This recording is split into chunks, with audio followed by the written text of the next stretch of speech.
പ്രയത്നത്തെ BCCI അഭിനന്ദിച്ചു. സഞ്ജുവിൻ്റെ range എന്തെന്ന് കുറച്ച് ഇതിഹാസ താരങ്ങളുടെ വാക്കുകളിലൂടെ നമുക്ക് മനസ്സിലാക്കാം. നാളത്തെ ഇന്ത്യയുടെ എക്സ് ഫാക്ടർ എന്നാണ് രാഹുൽ ദ്രാവിഡ് സഞ്ജുവിനെ പറ്റി വിശേഷിപ്പിച്ചത്. കൂടാതെ ഫോമിലുള്ള സഞ്ജു തന്നോടൊപ്പം ഉണ്ടെങ്കിൽ സന്തോഷത്തോടു കൂടി തൻ്റെ സ്ട്രൈക്ക് താൻ സഞ്ജുവിന് നൽകുമെന്നാണ് ഇംഗ്ലീഷ് വെടിക്കെട്ട് ബാറ്റ്സ്മാൻ ജോസ് ബട്ട്ലർ പറയുന്നത്.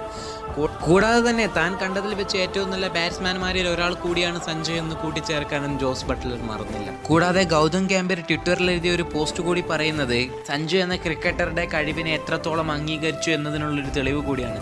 അദ്ദേഹം ആ പോസ്റ്റിൽ പറയുന്നത് ഇങ്ങനെ: സഞ്ജു കേവലം ഒരു വിക്കറ്റ് കീപ്പർ ബാറ്റ്സ്മാൻ മാത്രമല്ല, ഇന്ന് ഇന്ത്യയിലെ ഏറ്റവും നല്ല യുവ കളിക്കാരൻ കൂടിയാണ്. തർക്കത്തിനുള്ളവർക്ക് വരാമെന്ന് കൂടി കൂട്ടിച്ചേർത്തുകൊണ്ടായിരുന്നു അദ്ദേഹം ആ പോസ്റ്റ് അവസാനിപ്പിച്ചത്. കൂടാതെ സഞ്ജുവിനെ വേണ്ടാത്ത ഒരൊറ്റ ടീമെ ലോകത്ത് കാണൂ, അത് ഇന്ത്യയാണെന്ന് കൂടി ഗൗതം ഗംഭീർ ആ ഒരു പോസ്റ്റിൽ കൂട്ടിച്ചേർത്തു. ഒരിക്കൽ ഇന്ത്യൻ വനിതാ ക്രിക്കറ്റ് ടീമിന്റെ നെടുന്തൂണായ സ്മൃതി മന്ദാനയോട് ഒരു മാധ്യമ പ്രവർത്തകൻ ഒരു ചോദ്യം ചോദിച്ചു: താങ്കളുടെ IPL ഫേവറേറ്റ്